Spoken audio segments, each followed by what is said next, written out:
Hello, everyone. Welcome back. Thank you so much for joining me today. Today, we are in Cane Island, which is in Katy, Texas. Now, the builder we're currently viewing is Highland Homes, and the model is the 222. Now, this two-story beauty, it is a 5-bedroom, 5.5 bath home.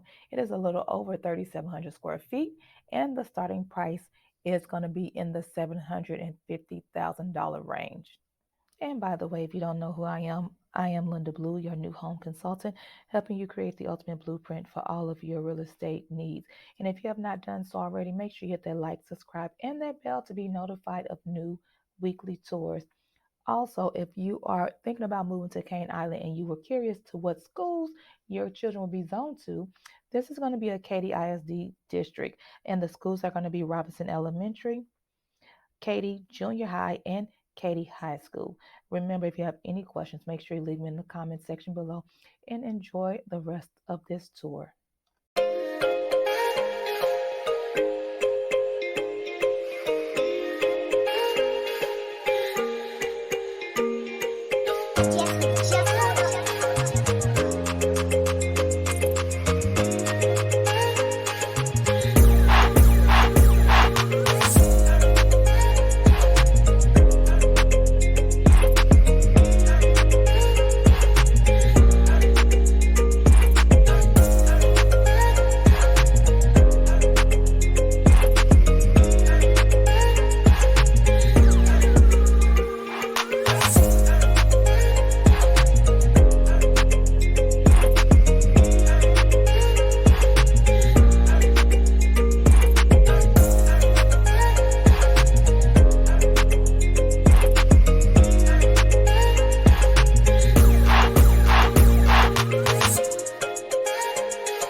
Beats.